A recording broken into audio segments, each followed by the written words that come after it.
of the country's cleaning crews mobilized across Taiwan to clean up after Typhoon Dujuan.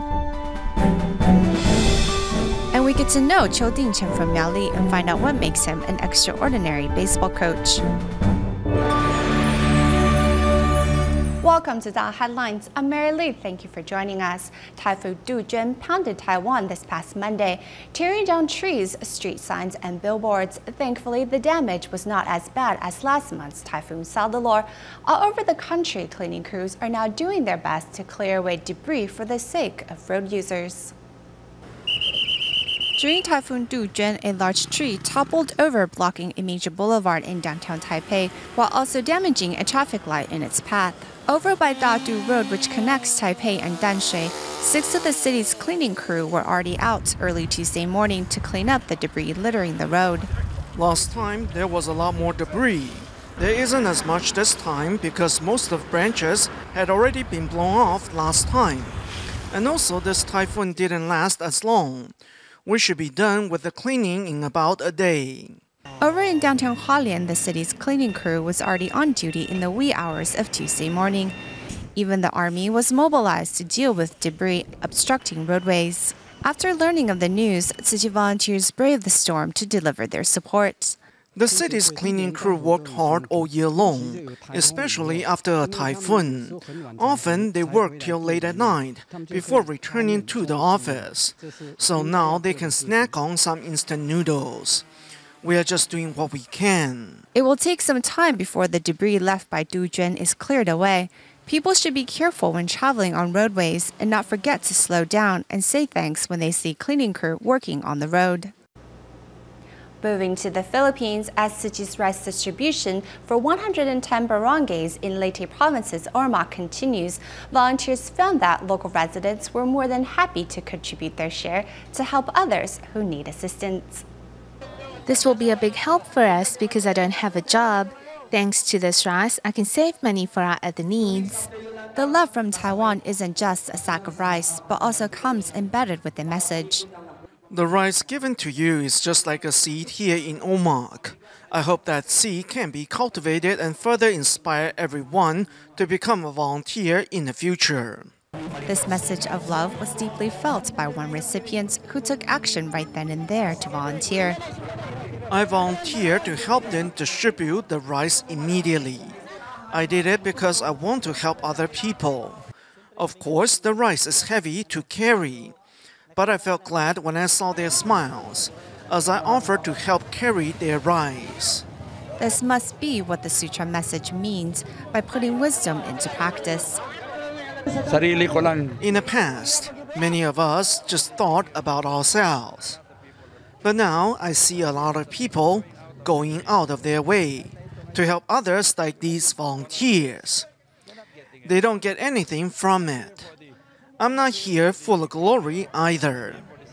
I just want to serve like them. As Tzu Chi's rice distributions continue in Ormoc, volunteers are slowly inspiring more people to join their ranks.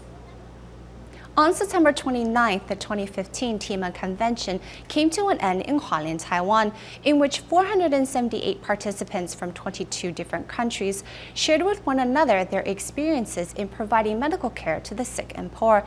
And although Typhoon Dujuan swept through Taiwan during the convention, participants were safe and dry within the shelter of Tzu Chi's spiritual home. As part of the conclusion ceremony of the annual 2015 TIMA Convention, TIMA volunteers from Nepal performed the sign language song, We Are Family. Among the performers was Rachita, who has found a new strength in life after meeting Tzu Chi following the massive earthquake in Nepal. Seeing all this, I was very surprised, and with all my enthusiasm, I joined TIMA very happily. Another convention participant is Mariachi from the Philippines. When Typhoon Haiyan struck her home, she was about to give birth and needed some assistance to help raise her 9 children. Today, she is reciprocating Tzu Chi's love and care to others like her. Now, we are able to give, not because we have too much. We give because we know how it felt to have nothing. Each year, TIMA volunteers gather in Hualien not only to learn from one another how to better treat their patients with humanity, but also to seek solace in the Master's wisdom.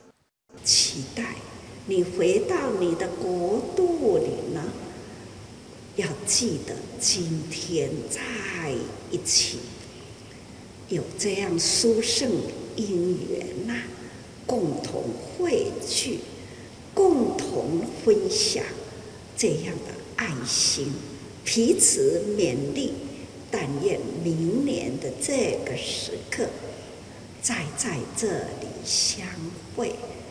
Established in 38 countries worldwide, today a team of volunteers from 22 of those countries take home with them the seeds of compassion to further spread Tzu Chi's ideals to more people.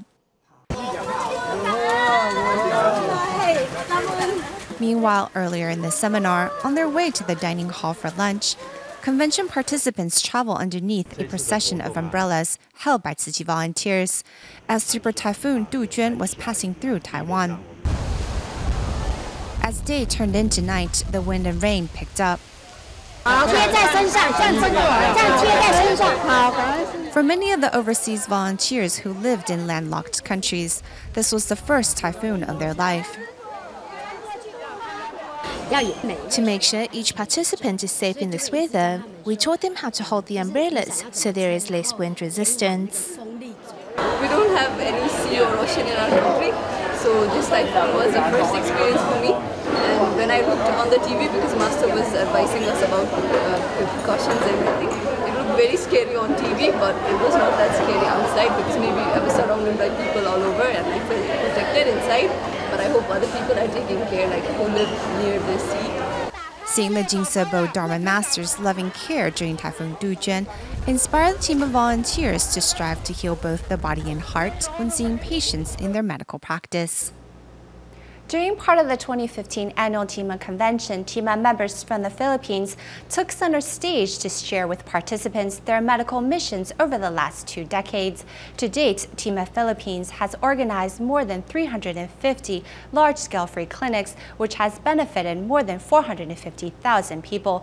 Furthermore, founder of Cloud Gate Dance Theater of Taiwan, Lin Huaiming, who was also invited as a guest speaker at the convention, spoke of his arduous journey to success.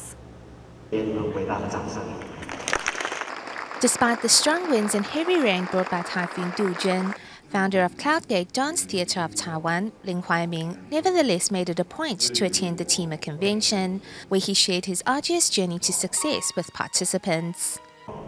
I started a dance troupe having no experience in professional dancing. People would ask me, why would you even think of trying if you have no experience? Using the lotus flower as an analogy and the central theme of his presentation, Ling shows participants how art can become a way of life. When we first established Cloud Gate, we didn't ask the question, what can our country do for us? Instead, we asked ourselves, what can we do for our country?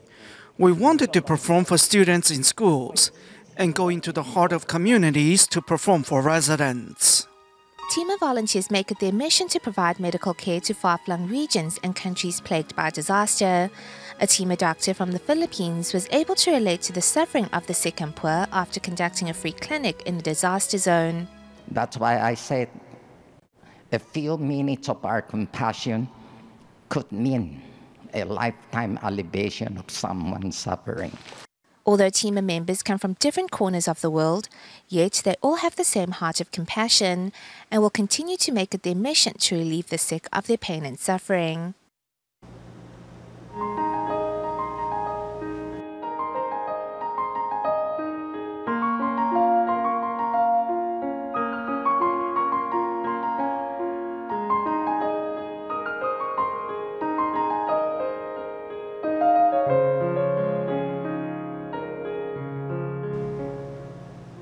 Next, we meet Qiu Dingcheng, who has been coaching baseball at Miaoli's Ren'ai Elementary School for more than 10 years, and take a look at how this extraordinary coach has helped his students discover their potential and spark their confidence well beyond the confines of a classroom.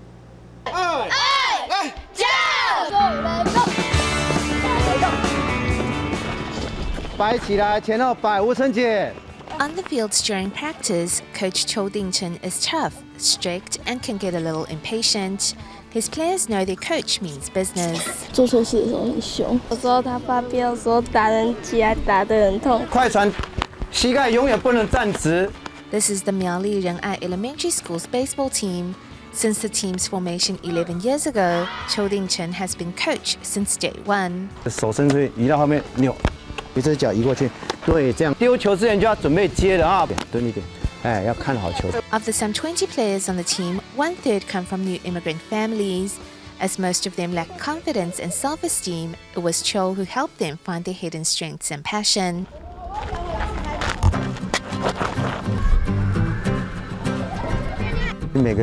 These children are gifted and they have bright prospects ahead of them. All they need is a platform.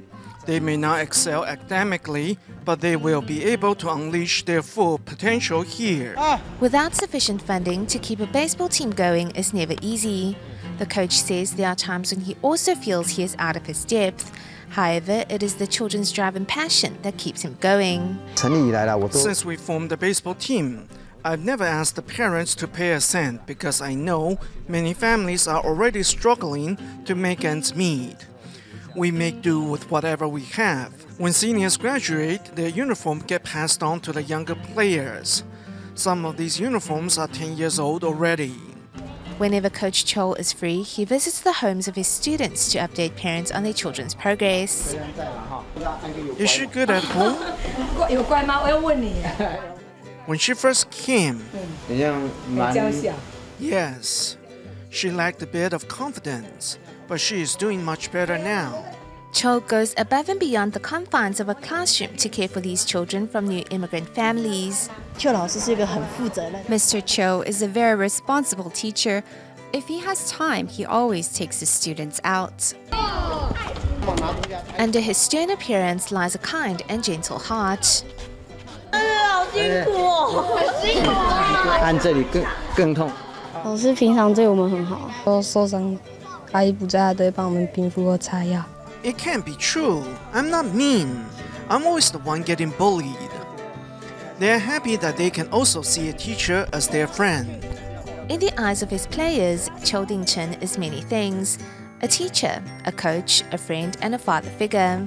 Despite the many challenges they face to keep this baseball team running, with courage and determination, Qiu and his players are rising above the obstacles to achieve true success in life. 谢谢你教我，真的非常感谢你，谢谢老师，谢谢你这么多年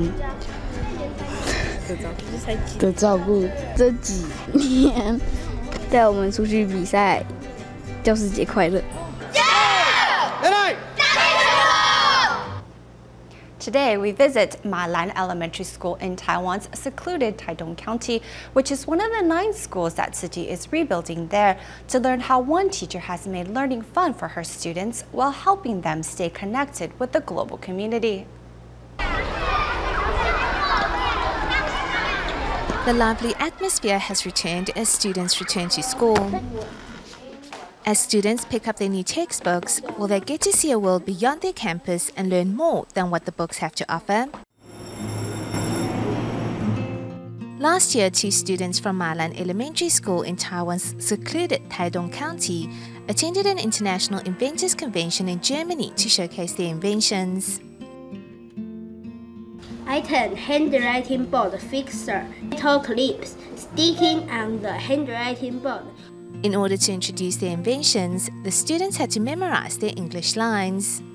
While writing or turning pages, it makes the handwriting board more stable, convenient, and friendly. I had never thought that I would be able to attend an international invention fair.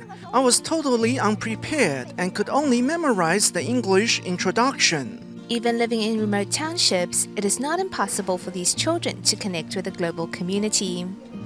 Product name: convenient toilet paper sheet dispenser. The phone receiver not fall to the bottom of the package. Wu Yiting's invention allows each sheet of toilet paper to be easily accessed right to the last sheet. What about a pair of sneakers that can easily transform into a pair of slippers? Hot and smelly after wearing sneakers for a whole PE class. I think it will be better to put on my slippers instead.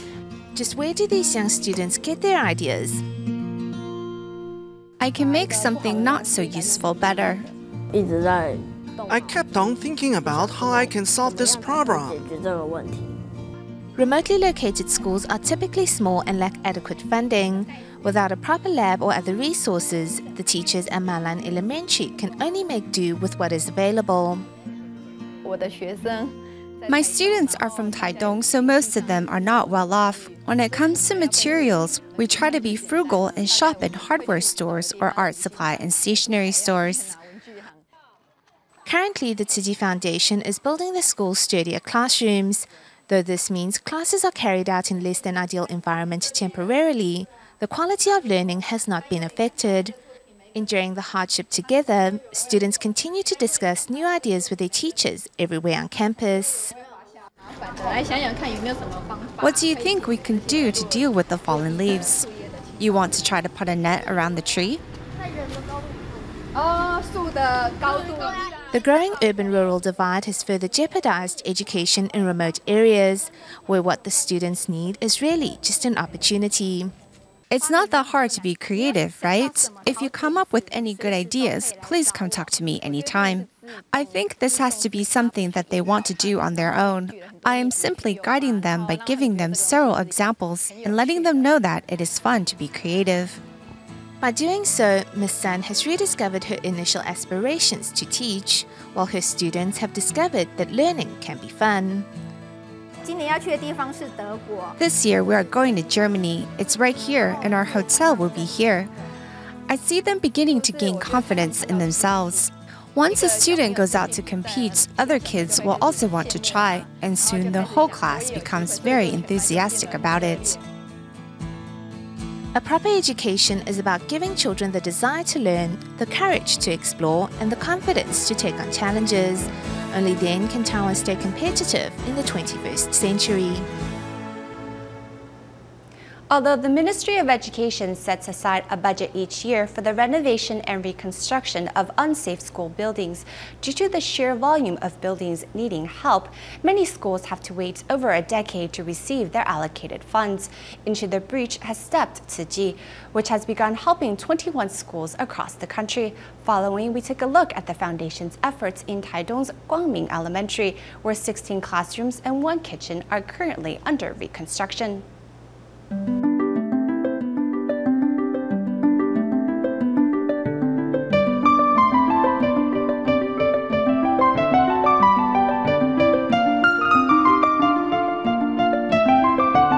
Taidong's annual Hot Air Balloon Festival draws in abundant tourist and business dollars. However, very little of this goes towards the area schools.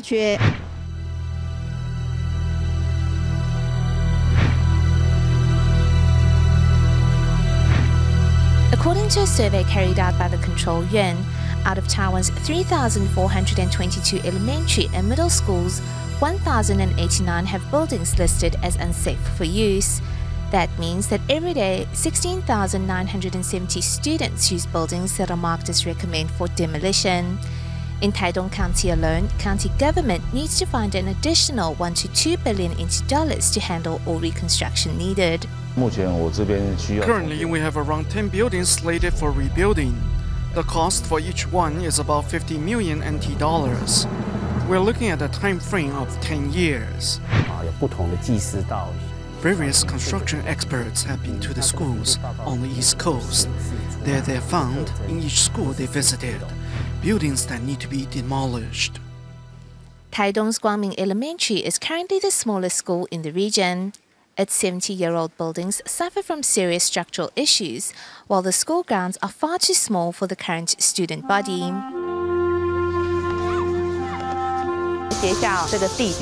Our school grounds are only 0.7 hectares in size, which is really small and is really not big enough for the number of students that we have.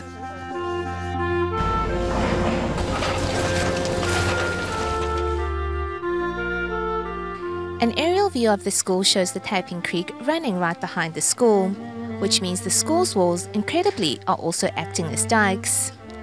Dealing with such issues has been Tzu Chi, which has committed itself to the reconstruction of the school, news that has many of the school's alumni excited. The people that live here are mostly older, If there is a disaster, this school will become very important. So the safer it is, the better. We are very close to the students here. We are almost like a second family for them. The school students and teachers are like family, while the school has an equally tight relationship with the nearby Thai sugar plant. The school is like a good neighbor for us. Sending our children there to study, we can relax.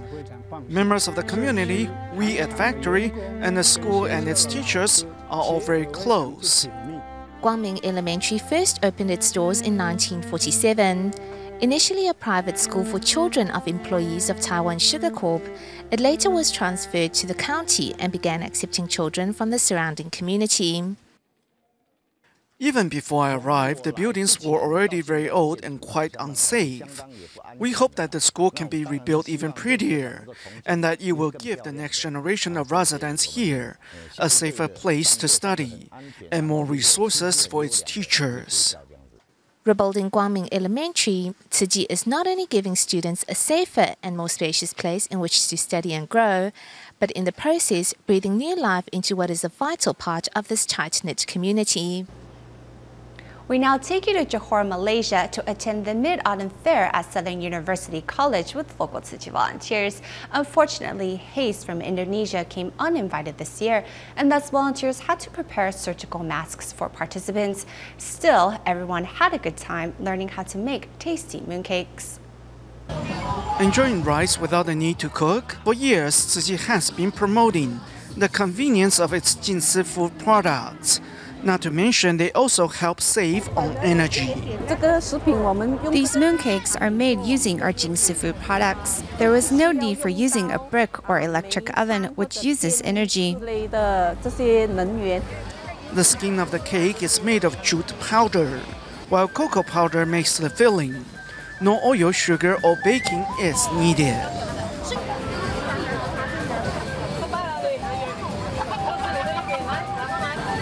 对，我们第一次做月饼。我也是第一次啊，我也是第一次，口感非常好。The texture is great and it has a distinct taste. I think everyone can do this. This is so easy to do. 太简单了。 The Mid-Autumn Fair at Southern University College in Johor has been ongoing for 17 years. Unfortunately, this year, haze from Indonesia came uninvited. The smell of smoke is heavy. I don't know if I am having an allergic reaction as my eye itch and my mouth is dry. To help, Tzu Chi volunteers are giving away surgical masks, so participants can be protected from the smoke. At the end of the program, we joined Tzu Chi volunteers in Danshui, Taiwan, as they promote vegetarianism to the police department in their area. Starting from September 30th on the 4th Wednesday of every month till December, volunteers will prepare lunches for the officers to help them discover how delicious vegetarian meals can be. We will leave you with these images. Thank you for joining us. See you next time.